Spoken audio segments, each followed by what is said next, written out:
आज के श्रीमद् भागवत के चर्चा सत्र में आप सभी का स्वागत है। हम श्रीमद् भागवत के चतुर्थ स्कंद के 25वें अध्याय the characteristics of king Puranjan, Puranjan महाराज के पूरे उपाख्यान पर अब चर्चा प्रारंभ करने जा रहे हैं। हमने कल से देखा किस प्रकार नारद मुनि ने महाराज पुरंजन का या महाराज प्राचीनी बरही का उद्धार करने का निश्चय किया और जिस प्रकार प्रचेताओं का उद्धार शिव जी के द्वारा हुआ, उसी प्रकार से महाराज प्राचीनी बरही का उद्धार अब नारद मुनि के द्वारा पुरंजन महाराज की कथा सुनने पर हो। और ये पुरंजन महाराज की कथा कैसे आती है ये भी हमने देखा। नारद मुनि प्राचीनी बरही के पास आए और कहने लगे कि हे राजा प्राचीनी बरहीशत, आप सुखों को प्राप्त करना और दुखों से पूरी तरह निर्मूलन चाहते हो, और ये तो कर्मकांड से कभी भी नहीं हो सकता। तब प्राचीनी बरही कहते हैं कि अरे आप अगर कुछ और बताते हैं, कोई विज्ञान, अमल विज्ञान, विमल विज्ञान अगर कोई मुझे बता सकते हैं तो कृपया बताइए। तो नारद मुनि ने बहुत पहले एक स्टोरी सुनाना प्रस्तुत किया, शुरू किया। ये स्टोरी क्या है और ये कथानक कैसे आगे बढ़ता है ये हम इस अध्याय में देखेंगे।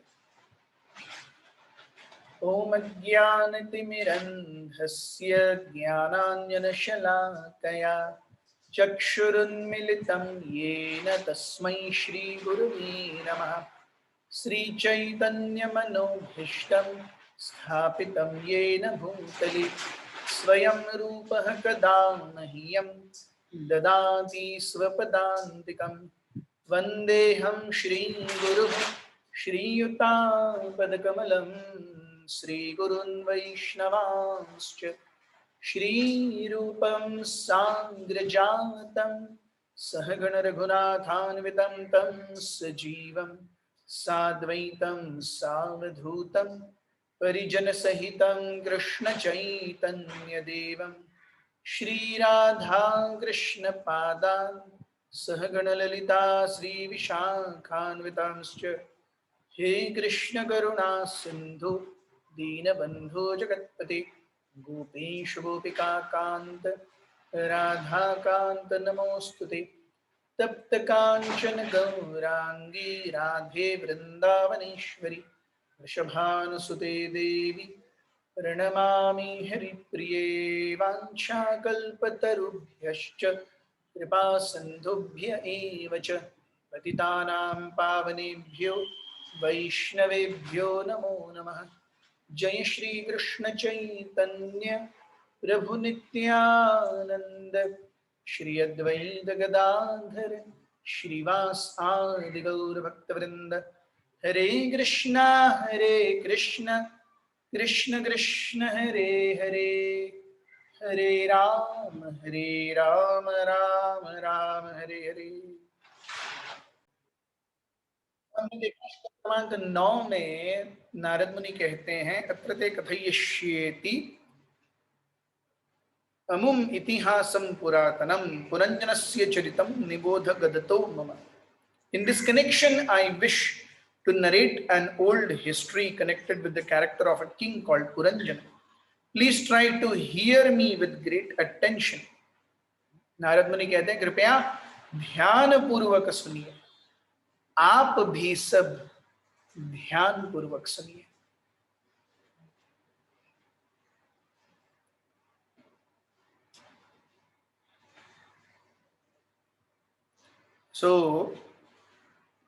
इतिहासम पुरातनम, नारद मुनि कह रहे हैं ये क्या है, बहुत ही पुराना इतिहास है।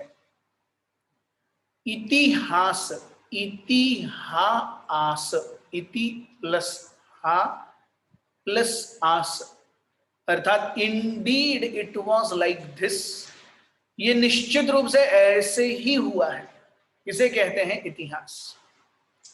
और पुरा बहुत पहले, अब भागवत रचित हुई है 5500 वर्ष पहले, ये कथा आ रही है सतयुग में। और सतयुग में नारद मुनि कह रहे हैं बहुत पहले पूरा। Of course this is an allegorical story, ये एक फिक्शनल स्टोरी है जो नारद मुनि प्राचीनी बरही को बता रहे हैं, ताकि इसके द्वारा वो प्राचीनी बरही को आध्यात्म ज्ञान का बोध दे सके। द एंटायर एसेंस इज राजा प्राचीनी बरही के आध्यात्मिक इच्छा को जागृत करना, जो अभी सुप्त है, कर्म कांडों में पूरी तरह से लिप्त है। तो इसीलिए जो उपमा दी जा रही है वो है एक राजा की जिसका नाम है पुरंजन। सो हम देखते हैं stories have always started with in old times. बहुत पहले हमने देखा है, बचपन में भी हमने स्टोरी सुनी है, बहुत पहले की बात है। तो भागवत में भी ये स्टोरीज ऐसी स्टार्ट होती है, बहुत पहले की बात है। श्रीमद् भागवत के प्रथम चौथे स्कंद के प्रथम भाग में भी हम देखते हैं, जब दक्ष और सती और शिव जी का वो पूरा कथानक आता है। वहां पर कथा कैसे स्टार्ट होती है? अरे मैत्रेय मुनि कहते हैं विदुर जी से, कह रहे बहुत पहले एक यज्ञ हुआ था, उसमें ब्रह्मा जी शिव जी आए थे, और जब दक्ष आए तो ब्रह्मा जी और शिव जी बैठे रहे, बाकी सब खड़े हुए, तो दक्ष को बहुत बुरा लगा। तो बहुत पहले, मतलब वो इतना पुराना है, उसका सिर का CIR CA कब हो गया वो? 17 नहीं, 18 नहीं, 20 नहीं, 1st सेंचुरी नहीं, अरे बहुत पहले उसका कोई। सो आसीत परंजनो,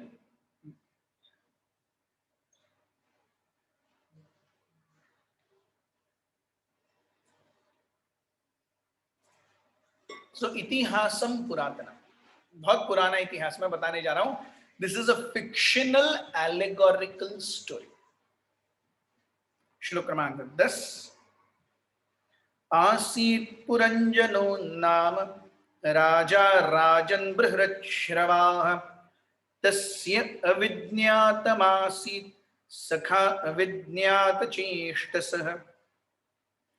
माय डियर किंग, आसीत् पुरंजनो नाम राजा, एक राजा थे जिनका नाम था पुरंजन। और कैसे थे वो? बृहृच्छ्रवा, अरे जिसकी ख्याति हर जगह पर फैली हुई थी। ऐसे कोई साधारण अरे गरे नथु गरे छोटू छुटकू राजा नहीं, वेरी वेरी बिग राजा।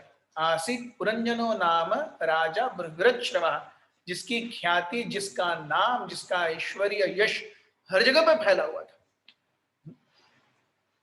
तस्य अविज्ञातम आसीत, उसका एक अनजान फ्रेंड था। सखा अविज्ञात चेष्टित, उसका एक अनजान फ्रेंड था जिसके कार्यकलाप भी अनजान थे। तो पुरंजन नाम का एक राजा है जो बहुत महान है, उसका एक फ्रेंड है, उसका नाम है अविज्ञात, और उसके कार्य भी अविज्ञात। अविज्ञात यानी जो पता नहीं है, तो उसका नाम भी अविज्ञात, उसके कार्य भी अविज्ञात, लेकिन है उसका फ्रेंड पुरंजन का। सो हम देखते हैं प्रभुपाद जी कहते हैं कि एक्चुअली हर एक जीव पुरंजन है। पुरम यानी ये शरीर, या पुर यानी आवास स्थान, पंढरपुर जहां पे भगवान पंढरीनाथ रहते हैं, ऐसे। सो पुर यानी आवास स्थान, पुरम जन, जन यानी जीव, व्यक्ति।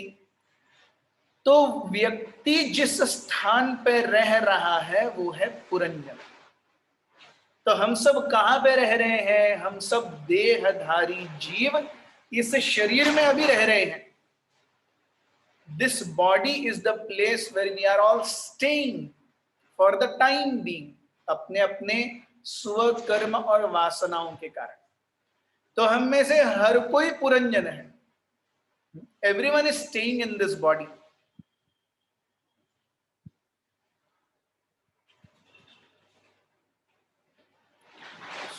हम देखते हैं, और उनका एक फ्रेंड है अविज्ञात, जिसको वो नहीं जानते, और उसके कार्य भी अविज्ञात। तो फ्रेंड के कार्य कैसे हैं? तो इसलिए हम देखते हैं इस भौतिक जगत में भगवान, अब ये अविज्ञात फ्रेंड कौन है? ये अविज्ञात फ्रेंड है भगवान। जैसे कठोपनिषद में उपमा आती है बहुत सुंदर रूप से कि इस देहधारी जीव की उपमा कैसे दी गई है कि अरे एक पेड़ के ऊपर दो पंछी बैठे हैं, एक पंछी सारे डालियों पर फुदक फुदक करके एक फल खाने का प्रयास कर रहा है, और दूसरा जो पंछी है शांत स्थिर चित्त करके बैठा हुआ है कि पहला पंछी उसके पास कब आएगा, उसका आश्रय लेगा। तो ये जो हर जगह फुदकता हुआ पंछी है वो है हम या जीव, जो अपने अपने कर्मों और वासनाओं के कारण कभी कड़वे फल खा रहा है, कभी मीठे फल खा रहा है, कभी तीखे फल खा रहा है, कभी खट्टे फल खा रहा है, और हर जगह पर वो हर जगह पर चोंच मारता है। कहीं उसे हर जगह वो एक्सपेक्ट करता है कि मीठा हो, लेकिन हर जगह पर फल मीठे नहीं होते। ये पेड़ भी ऐसा है कि एक ही पेड़ पर सारे प्रकार के फल है। ये संसार रूपी पेड़ ऐसा है। अश्वत्थमेनम सुविरूढ़ मूलम असंग शस्त्रेण दृढ़ेन चित्वा, भगवान भगवद गीता के 13वें अध्याय में बताते हैं कि ये भौतिक संसार कैसा है, ये उल्टे बरगद के पेड़ की तरह है। तो जैसे बरगद के पेड़ की अनंत शाखाएं होती हैं, वैसे हमारे कर्मों और कर्म फलों का विस्तार और वासनाओं का विस्तार कहां तक है, उसका कोई मोजमाप ही नहीं। और इन सारी शाखाओं के ऊपर बैठ करके एक जीव क्या कर रहा है, उन शाखाओं के फलों का आस्वादन करने का प्रयास कर रहा है। और आस्वादन करते करते करते कभी कभी वो खुश हो जाता है, कभी दुखी हो जाता है, कभी उसकी जीभ जल जाती है, कट जाती है, ये सारी चीजें चल रही हैं।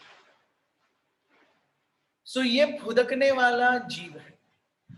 और दूसरा जो जीव है, so Puranjan is that hopping bird, और उसका जो फ्रेंड है अविज्ञात,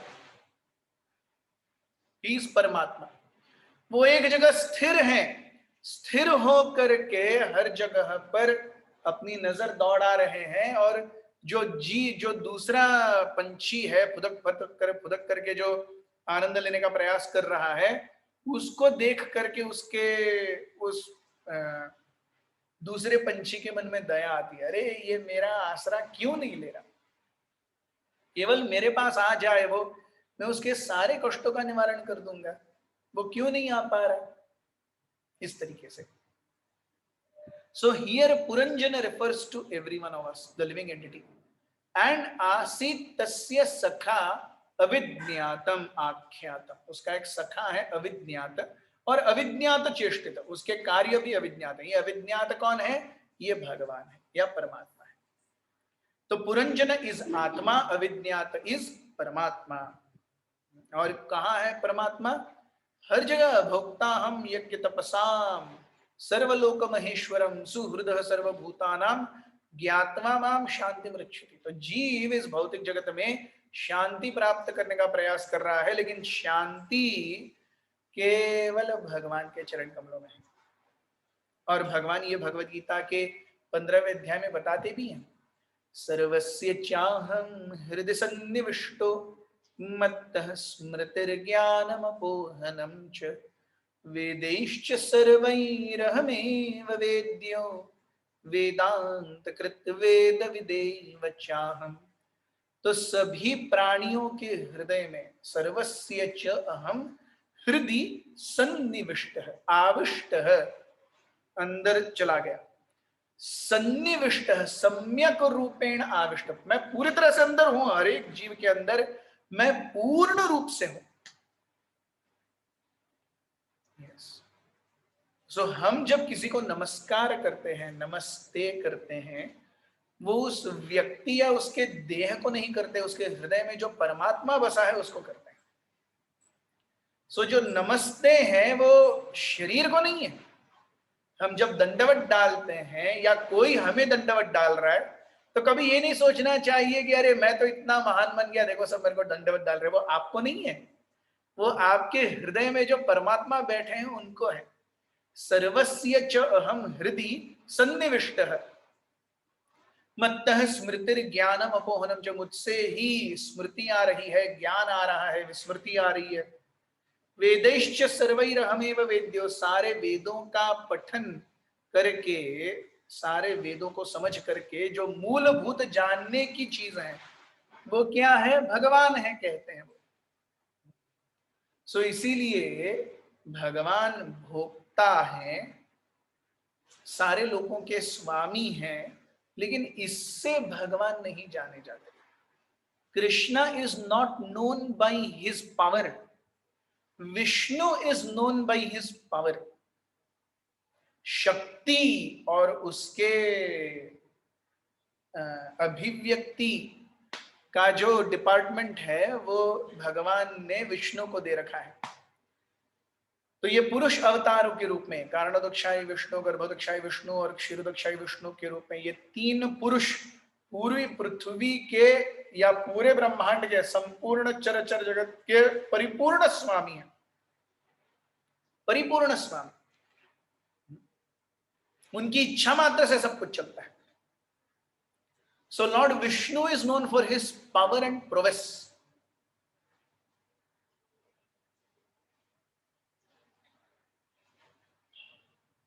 Krishna is not known for power and prowess. Krishna is known for sweetness.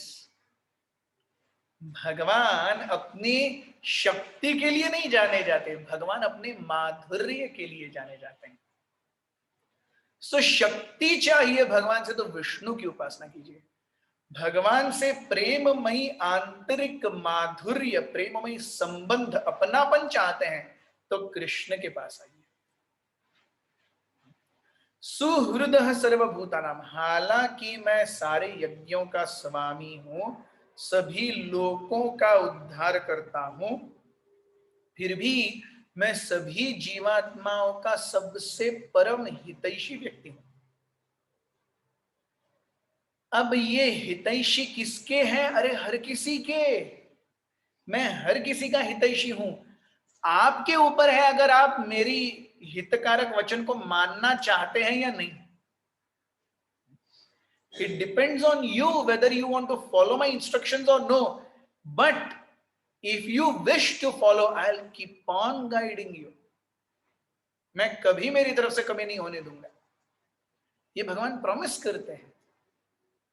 तो जीव का कर्तव्य है कि भगवान की सेवा में अपने इस जीवन को, प्रभुपाद जी ने कहा, अरे माया के लिए इतने करोड़ों जीवन दे दिए, ये एक जीवन कृष्ण के लिए दे दो बस। अनादि कर्म फले पड़ी भवार्णव जले, अनादि कर्म फले पड़ी भवार्णव जले, तारी बारे ना देखी उपाय। इससे तरने के लिए कोई उपाय नहीं दिख रहा है, ऐसा नरोत्तम दास ठाकुर कहते हैं। अनंत कर्म, अनंत इच्छाएं, अनंत कर्मोपभोग, अनंत वासनाएं, कैसे जीव भगवान के पास जाएगा?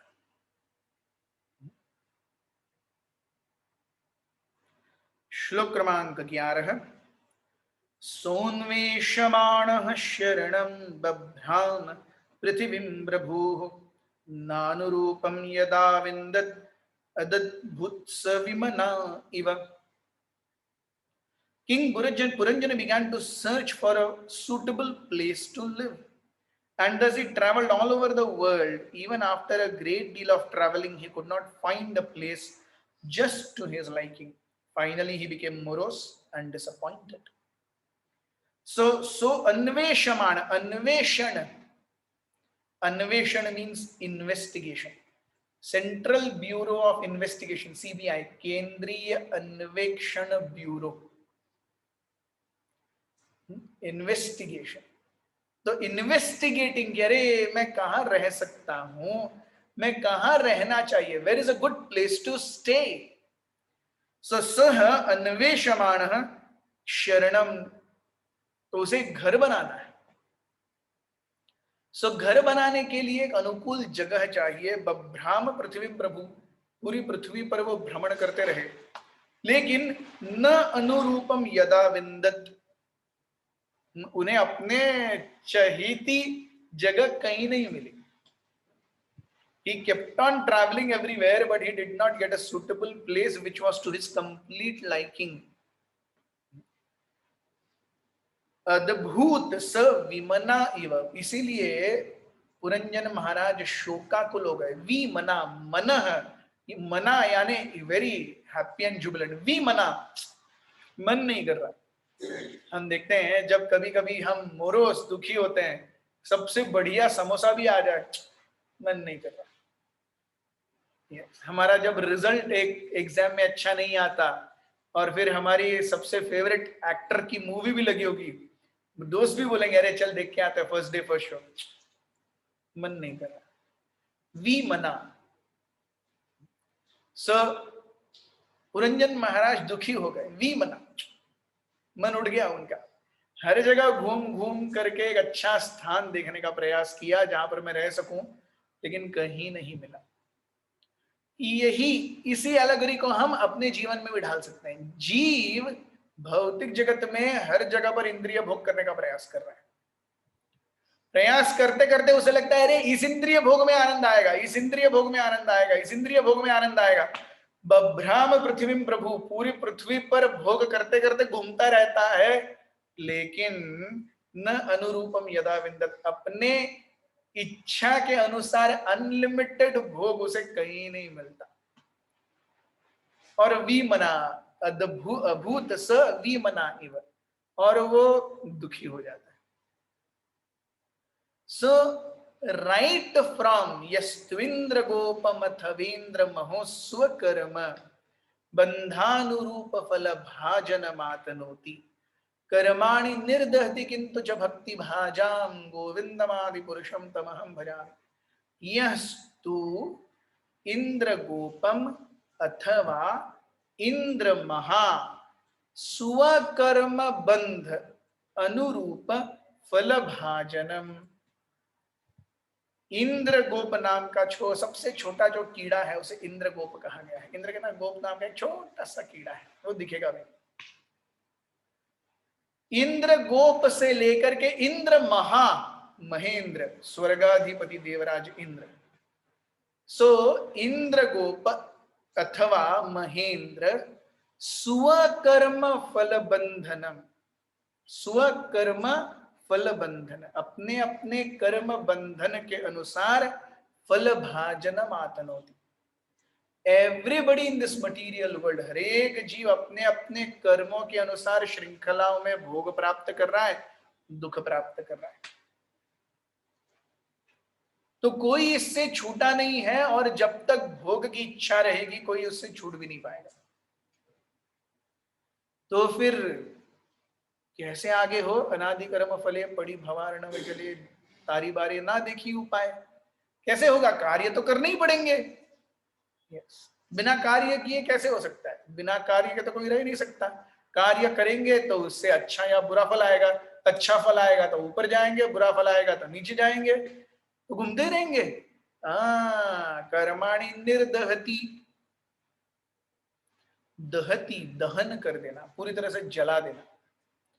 तो एक अगर बीज है वो 40, 50, 100 साल तक भी है, सही रहा, और उसके बाद में उसे जमीन और पानी और सूरज मिला, सूरज की रोशनी, 50 साल के बाद भी उसमें से अंकुर आएगा। लेकिन एक बार वो बीज जल गया, फिर उसका कुछ नहीं होगा। आप उसे कुछ भी कर लीजिए, उससे कुछ नहीं होने वाला। वैसे ही हमारे हृदय में, हमारी चेतना में हमारे कर्मों के अंकुर हैं, और वो अंकुर कब आएंगे? अरे कितने जन्मों के बाद भी अंकुरित हो सकते हैं वो, जब तक उसे जलाया नहीं जाए। तो भक्ति क्या करती है? कर्माणि निर्दहति, निर्दहति, दहति यानी दहन कर देना, जला देना। निर्दहति, निश्चय न दहति, अरे निश्चित रूप से जलेंगे, सब राख हो जाएगा, कुछ भी नहीं मिलेगा।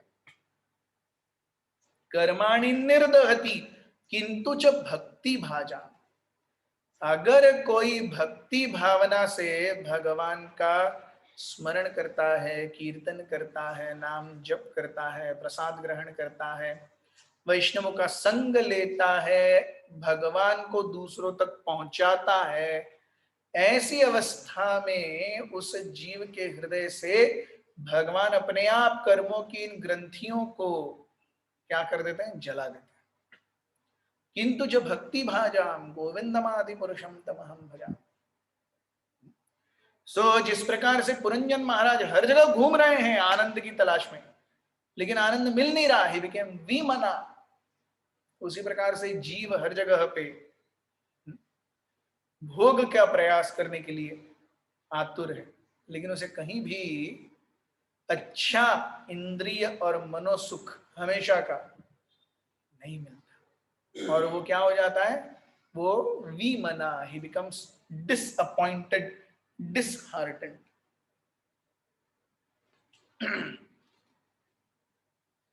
श्रील प्रभुपाद जी बताते हैं, ये भक्ति विनोद ठाकुर जी को कोट करते हैं, नीचे मायार वशे याच्छ भेषे खाच्छ हाबू डूबू भाई। तो माया के समुद्र में हमारी चेतना डूब रही है। हम देखते हैं समुद्र का पानी कभी भी शांत नहीं रहता, उसमें लहरें आती रहती हैं। तो कभी अच्छी लहरें आती हैं, बहुत बड़ी बड़ी बड़ी, कभी थोड़ी थोड़ी, लेकिन वैसे फ्लैट नहीं रहता भूमि की तरह। समुद्र में कुछ भी चीज थोड़ी ऊपर नीचे होती रहेगी। उसी प्रकार से जीव भी इस भौतिक जगत में उसकी चेतना ऊपर नीचे होती रहती है, कभी अच्छा चलता है, कभी बुरा चलता है, थोड़ा तो कभी भी ऐसे डीसी करंट नहीं रहता एक व्यक्ति का जीवन। दैनंदिन रूप में अधिआत्मिक, अधिभौतिक, अधिदैविक क्लेश उसके चेतना में आते रहेंगे, उसे वो तंग करते ही रहेंगे, टू अ लेसर और अ मोर डिग्री। कम अधिकार से या ज्यादा अधिकार से उसे वो होगा ही होगा। तो इसीलिए माया का ये समुद्र है, उसमें जीव गोते लगा रहा है,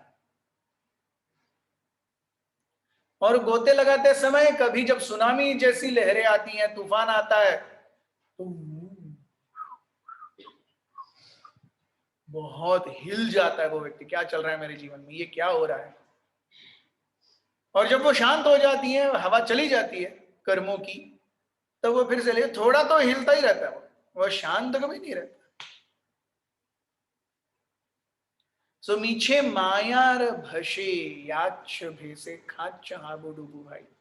हाबू डुबू, going up and down, that is how living entity is, never stable in this life.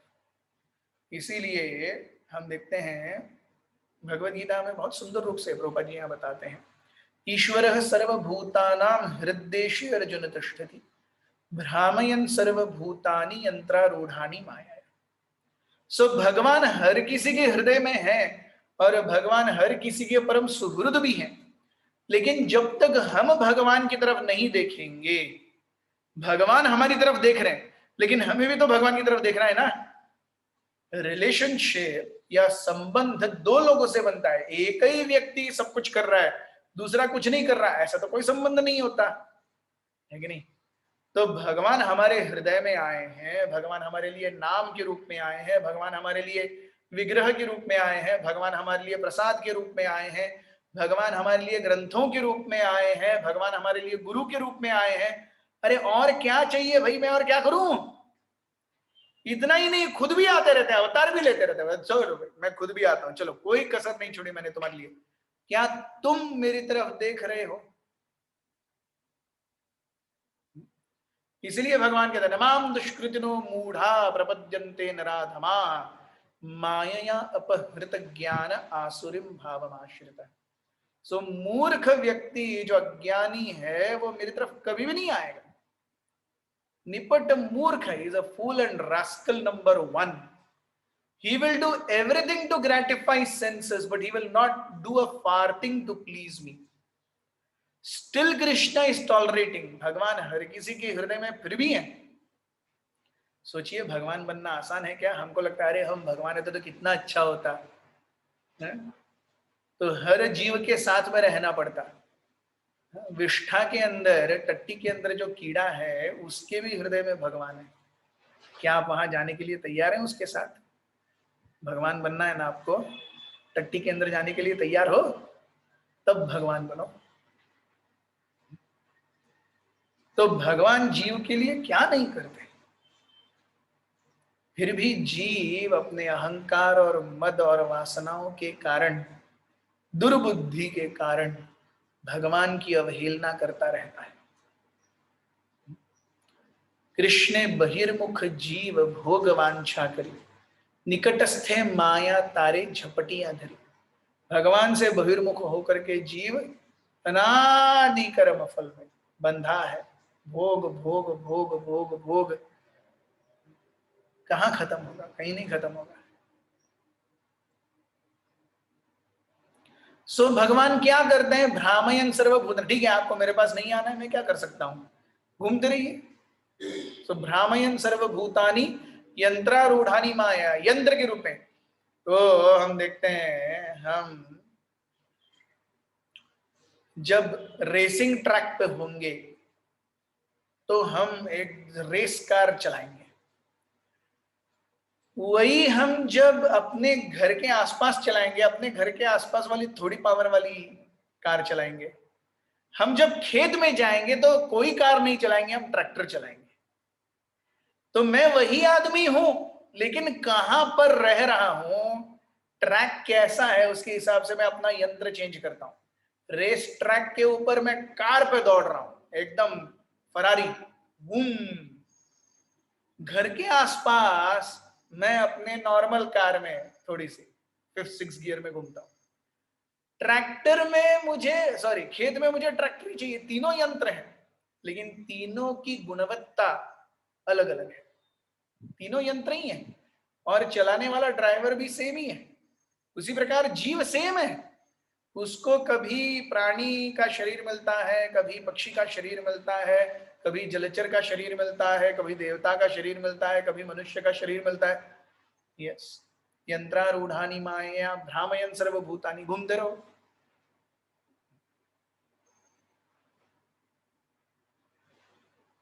इसीलिए क्या चाहिए? जीव कृष्ण दास यही विश्वास, कर ले तो और दुख नाई। जब हम जान लेंगे अरे हम कृष्ण दास हैं, कृष्ण दास सदा बिंदास, माया दास सदा उदास। तो कृष्ण दास जो है हमेशा बिंदास है, और माया दास हमेशा उदास है।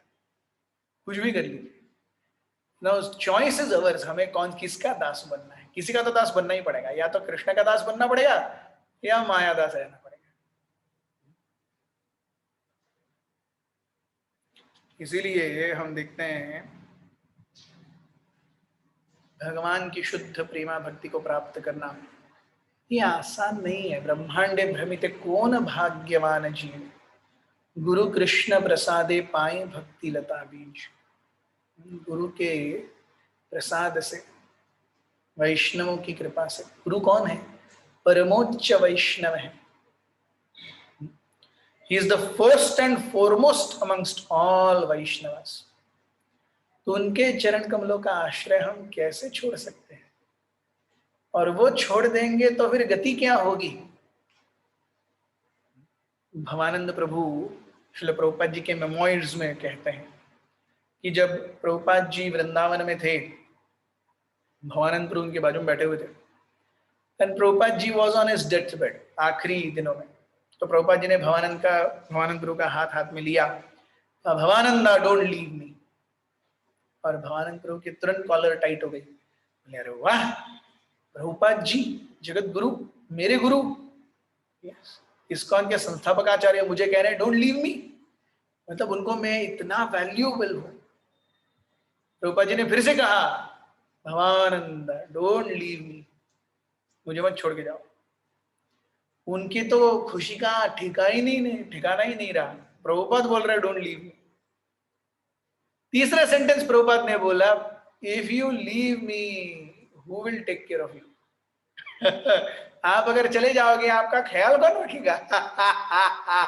तो भवानंद प्रभु बोलते हैं, मैं एकदम बड़े फूले हुए गुब्बारे का जब पिन मारते हैं वैसा फट गया। If you leave me, don't leave me, if you leave me, who will take care of you? आपका ख्याल कौन रखेगा? हम अगर गुरु के आदेशों का पालन छोड़ देंगे, हमारा ख्याल कौन रखेगा? कौन है? फिर बिना पट्टे के कुत्ते के जैसे हैं। यमराज जी की म्युनिसिपालिटी में यमराज जी के दूध घूमते रहते हैं। ये जिसके गले में पट्टा नहीं दिखा, ये पट्टा भौतिक रूप से कंठी माला का है और एक्चुअली आंतरिक रूप से गुरु के आदेशों के पालन का है। ये पट्टा क्या है जो यमराज जी देख करके, है भाई ट्रेसपासर, इसके पास मत जाओ। भौतिक रूप से ये पट्टा कंठी माला का है, आंतरिक रूप से चेतनामय रूप से ये पट्टा अपने गुरु के निर्देशों के पालन का है। वो जो कर रहा है, यमराज जी उसके पास भटकेंगे भी नहीं, दूर से भी नहीं जाएंगे, जल जाएंगे। इतना प्रेम करते हैं भगवान अपने भक्तों से, इतना सम्मान है एक जीव को जो अपने गुरु के आदेशों में अपना जीवन झोंक देता है। साधारण नहीं है, आध्यात्मिक जीवन साधारण नहीं है, गुरु साधारण नहीं है, भगवान भी साधारण नहीं है। यही हमने देखा, अविज्ञातम सखा आसीत अविज्ञात विचेष्टित। अननोन सखा है उस पुरंजन का और उसके कार्यकलाप भी अननोन है। गुरु हमें किस प्रकार भगवान के पास खींच के लेके जाएंगे ये अननोन है। बस खींच के लेके जाने के बाद पता चलेगा, अरे ये तो भगवान है। कैसे गुरु लेकर के गए समझ में नहीं आएगा, लेकिन वो जाएंगे तो उनके आदेशों का पालन, उनके ऊपर दृढ़ विश्वास, यही तो जीवन की पूंजी है। नहीं तो क्या रखा है जीवन में?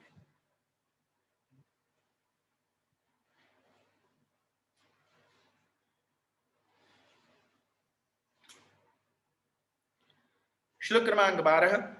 न साधु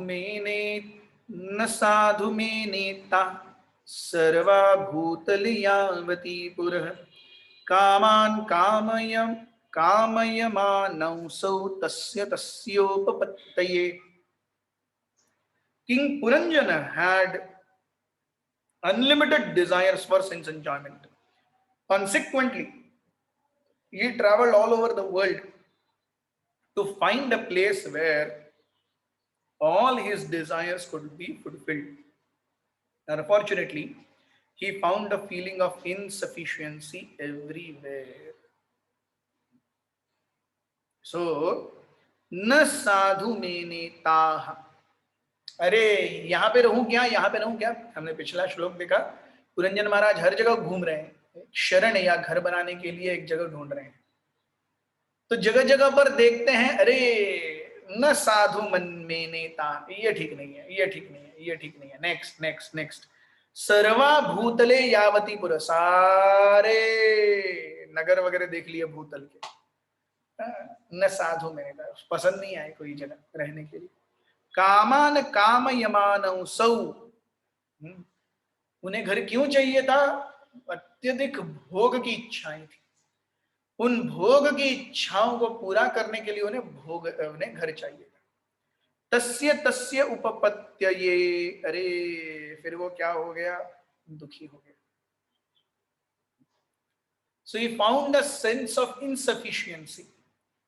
जीव इस भौतिक जगत में जिस भी प्रकार का, जितना भी, जहां भी भोग करने का प्रयास करेगा, उसे इनसफिशिएंसी मिलेगी। मन नहीं भरा, मजा नहीं आया। या अगर मन और मजा आएगा भी तो वो बहुत ही क्षणिक, क्षुल्ल सुखाय दुखम, क्षुल्ल सुख है और उस क्षुल्ल सुख के साथ में अनंत दुखों का पीछे आ जाता है टेल, पूंछ। हमने देखा धूमकेतु या मीटियोराइट होता है, वो 100 मीटर का व्यास का एक छोटा सा गोला, जो इतने जोर से पृथ्वी के गुरुत्वाकर्षण में प्रवेश करता है, वायुमंडल में प्रवेश करता है, घर्षण के कारण उसमें आग लग जाती है, और आग लगने के कारण उसके पीछे एक ऐसी टेल, पूंछ रहती है, वो पूंछ 1300 किलोमीटर की है।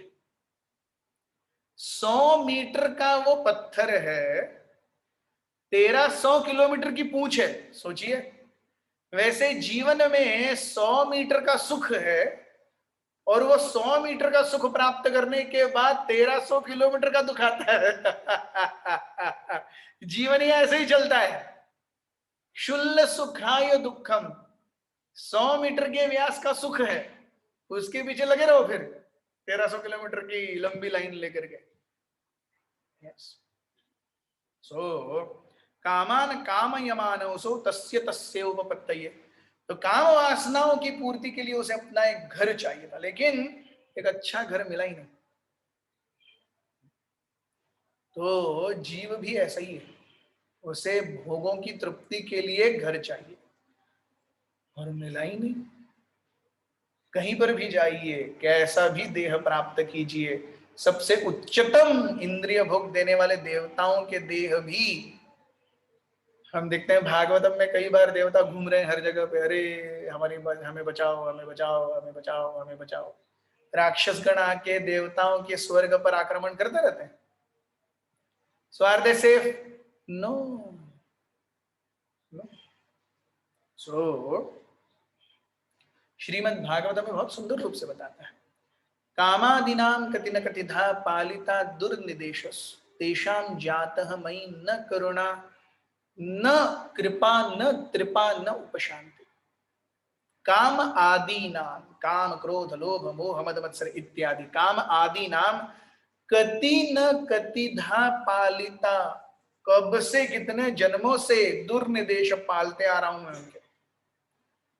काम क्रोध लोभ मोह मद मत्सर के दुर्निर्देश में कितने जन्मों से पालते आ रहा हूं, फिर भी तेषाम जातः मयि न कृपा, उन्होंने मुझे देख करके, अरे इतने जन्मों से ये हमारी चंगुल में है, छोड़ दो यार इसे, जाने दो। नहीं, तेषाम जातः मयि न कृपा, they have never ever been merciful to मी।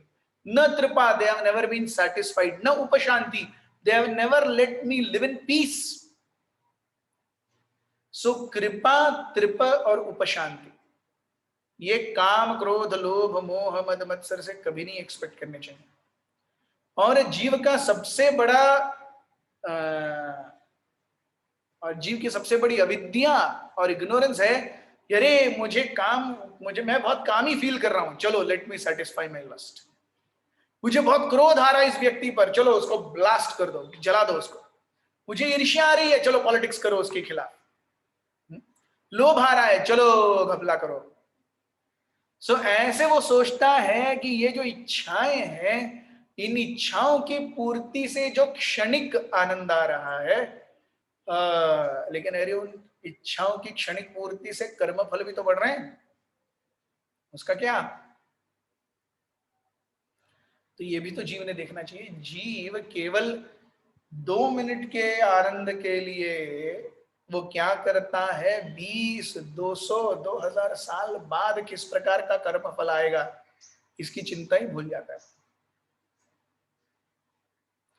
इसीलिए जीव ने अपने जीवन में श्रेयस, लॉन्ग टर्म गोल्स पर प्रैक्टिस करना चाहिए। Short term goals will already be met, anyways be met, but should always think and plan for long term.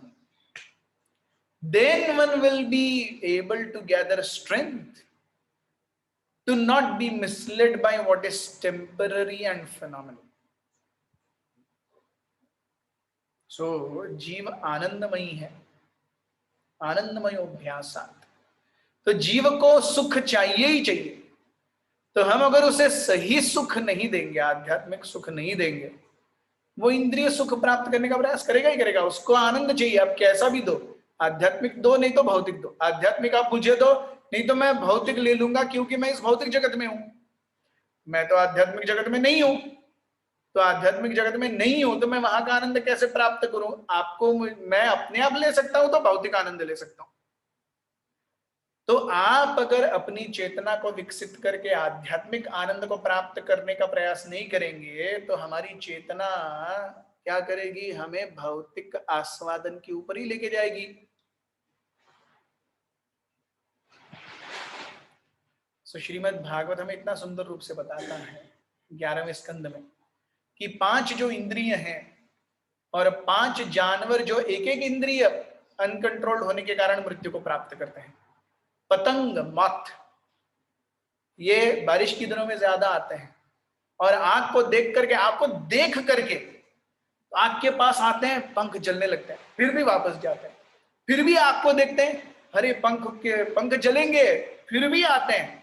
Ultimately जलते जलते उसका पूरा पंख जल जाता है, वो जलती लौ में गिर के जल के झुलस के मर जाता है। लेकिन अगर वहां से भी उसे नए पंख दिए तो भी वो फिर से आग में ही आए।